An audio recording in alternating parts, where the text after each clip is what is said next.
British 200 বছর শাসন করেছিল এই উপমহাদেশে।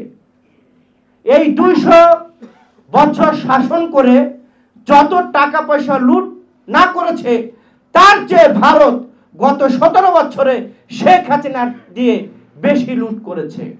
বাংলাদেশকে একদম খালি করে দিয়েছে। তারা আবার বড় বড় কথা বলছে।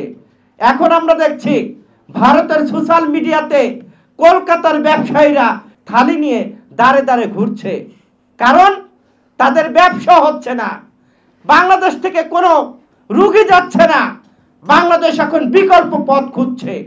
আবার তারা এই ময়ূক নামের যে উপস্থাপক আছে, তারা নাকি বলার চেষ্টা করে আমাদের ডিম দেয়, তেল দেয়, চাল দেয়, আলু দেয়। আরে বেটা, তোদের কাছ থেকে কি আমরা ভাও আনি কোনো কিছু? ব্যবসার বিনিময় দিয়ে আনি।